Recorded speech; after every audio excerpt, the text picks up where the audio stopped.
안녕하십니까. 한반도 안보전략연구원 부원장 박성황입니다. 제가 다문화사회에 대해서 집중적으로 말씀드리겠습니다. 이 앞전에는 우리의 다문화사회에 대한 인식, 그리고 그 다음에는 서양의 다문화사회 현실, 그리고 오늘은 일본의 다문화사회에 대해서 집중적으로 말씀드리겠습니다. 일본의 다문화사회가 전체적으로 안 되고 있는 입장이죠. 그래서 우리가 일본의 다문화사회에 안 되는 면을 우리가 반면교사로 삼아서 빨리 우리가 다문화사회에 적응을 해야 된다. 그런 차원에서 지금 말씀을 드리는 겁니다. 일본은 지금 최고 수준의 고령화에 접어들었습니다. 우리 한국보다 훨씬 더 고령화가 심하죠. 2010년에 65세 이상 인구가 23.0%, 65세 이상 20% 이상 되면 초고령화 사회라고 그랬죠. 그런데 이미 일본은 초고령화 사회를 2010년에 접어들었죠. 그런데 문제는 2040년에는 전체의 34.8%, 35%가 고령화가 된다는 겁니다. 저출산, 그렇다고 해서 일본이 이렇게 출산이 많느냐, 그것도 아닙니다. 한국보다는 많지만 일본도 저출산이죠. 그래서 2020년에 12.0%, 합계 출산율이 40년간 계속 수치가 지금 저하가 되죠. 40년간 쭉. 대신 독일, 이런 다른 서유럽 국가들은 출산율이 개선되는 게 비해서 일본하고 지금 한국만 저출산 고령화에 지금 빠져 있다는 거죠. 일본의 이민 수용 역사에 대해서 말씀드리겠습니다. 일본은 1950년대부터 1960년대까지 고도 성장기입니다. 그런데 이때 인구 부족, 노동력 부족을 어디에서 대체를 했느냐? 제1교포. 제1교포가 그 당시 전쟁 이후에 일본에 체류하는 제1교포가 60만 명이 있었죠. 그 60만 명의 인원이 노동력으로서 활동을 하게 된 겁니다. 여러분들도 아시겠지만 그 인원이 60만 명이 나중에 북한의 강제 북송 이런 루트로 많이 가게 된 거죠. 그런데 이제 보통 선진국에서는 잉여 노동력이 다 없어지고 인구 전환 시점이 왔다 할 때 보통 외국인 유입 정책을 쓰게 되죠. 그래서 인구 전환 시점이 중요한데 그 인구 전환 시점을 루이지안 터닝 포인트라고 보통 얘기를 합니다. 전문용어로. 그런데 일본하고 우리 한국도 비슷한 이런 인구 전환 시점을 맞이해서 외국인 유입 정책을 썼다는 거죠. 일본의 이민 수용 역사에서 이런 제1교포의 노동력을 활용하는 그 시대를 조금 지나면 1990년대에는 일본이 니케이진이라고 일본계 해외 거주자들을 일개인에서 니케이진이라고 합니다. 이 사람들을 받아가지고 또 노동력을 보충했습니다. 그러니까 니케이진들이 보통 브라질하고 남미 국가에 많이 있었죠. 여러분들 기억하실 겁니다. 페루의 알베르트 후지모리 대통령을 기억하실 거죠. 그게 다 과거에 일본 사람들이 남미로 이민 간 사람들이죠. 그 이민 간 사람들이 잘 돼가지고 페루의 대통령까지 됐는데 그 이민 간 일본 사람들이 다시 일본으로 다시 역으로 들어와서 일본의 노동력을 보충했다는 거죠. 1990년대. 그런데 이제 근본적으로 노동력을 해결할 방법이 없어서 2012년부터는 계속적으로 이제 일본이 동남아 이런 데서 이제 인원을 보충을 하게 되죠. 그래서 2021년에 외국인 국적자가 276만 명입니다. 그래서 전체 인구의 2.2%. 그러니까 한국에 비해서 프로스로 보면 한 절반밖에 안 되는 거죠. 그러니까 일본은 노동력 부족이 계속되는 겁니다. 그래서 2007년에 또 중국인들이 많이 들어서 중국인 이민자가 2007년에 벌써 제일 한국인 포함해서 한국인을 제치고 최대 중국인이 59만 명, 한국인은 당시 58만 명. 그런데 이제 이게 중국인 이민자가 이제 계속 늘어나는 반면 한편으로는 또 필리핀에서는 간호사, 개호사는 이제 우리말로 하면 간병인인데 이런 사람들이 유입되고 더더군다나 2010년대 이후부터는 베트남 출신들이 폭증하게 됩니다.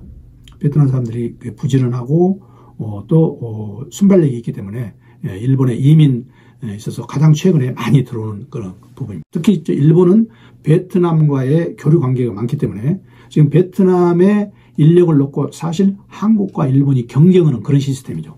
그런데 일본의 이민자 수용 정책 중에서 가장 중요한 게 기능실습제입니다. 한국에서는 산업연수생 제도가 있었죠. 그런데 일본은 기능실습제가 있어서 이 기능실습제를 통해서 전문 인력을 합법적으로 이제 들어오는 거죠.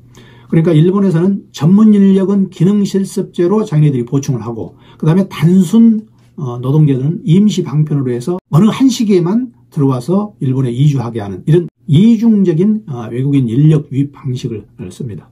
그래서 이 기능 실습제가 갈수록 이제 진화하게 된 거죠. 처음에는 1년 단위로 했다가 나중에 3년으로 갔다가 나중에는 5년까지 가고, 그리고 이제 또 이걸 기능 실습제의 좀 더 현대식인 방법이 뭐냐면은 특정 기능제입니다. 특정 기능제. 특정 기능제는 2019년부터 됐는데, 특정 기능제하고 기능 실습제하고 어떻게 틀리냐면, 기능 실습제는 5년이 맥시멈이었는데 특정 기능제는 잘하면 무한으로 계속 있을 수가 있다. 그리고 기능 실습제보다 특정 기능제가 여러 가지 와가지고 직업을 또 바꿀 수도 있다. 그래서 굉장히 완화한 게 특정 기능제입니다. 그래서 일본은 지금 특정 기능제를 사용하고 있습니다. 그런데 특정 기능제를 어느 분야에서 하고 있느냐? 거의 산업 전반에 해당된다고 볼 수 있죠. 이건 2018년에 출입국 관리 및 난민 인정법에서 통과된 건데, 예를 들어서 이렇습니다. 간호, 간병, 건물 청소, 산업기계, 전기, 전자, 건물 조선, 자동차 정비, 항공, 숙박, 농업, 어업, 외식업, 제조업. 그러니까 일본 산업 전체의 특정 기능제를 허가해서 일본이 앞으로 계속적으로 이와 같은 특정 기능제를 유지할 경우에 동남아로부터 많은 인구가 유입될 가능성이 있다. 한국과 공통점입니다. 일본은 지금도 그렇지만 배타적 정책 방향이죠. 한국도 마찬가지지만. 그리고 특정 시기마다 저기술 노동력을 집단으로 유입하고, 또 2000년대 이후에 아까 말씀드린 대로 제1교포 노동력, 그 다음에 니케이진, 그러니까 일본계 그 이민자들이 역으로 다시 와서 하는 그 노동력이 부족하자 이제는 동남아를 통해서 주로 노동력을 보충한다는 거죠. 특히 이제 OECD 국가 중에서 이제 제조업을 하고 있는 나라가 일본과 한국인데, 국제 노동력이 유입이 된다. 이런 점도 일본과 우리의 공통점입니다. 일본의 이제 그 특정 기능 일리오제, 그 제도가 한국에서 있는 제도와 여러 가지 면에서 이제 비슷한데, 결국 일본도 이와 같은 제도를 지금은 사용하고 있지만 아직까지는 정착화가 덜 된 편이죠. 그래서 한국의 고용 허가제와 비교가 되는데, 일본이나 한국이나 어떻게 하면 지금 동남아에 있는 고급 인력을 흡수하느냐, 이게 지금 관건입니다. 서로 일본과 한국이 어떤 경쟁 관계에 있다고 보시면 됩니다. 이러기 위해서는 일본도 지금 사회 다양성 인식이 부족하다는 걸 알고 있습니다.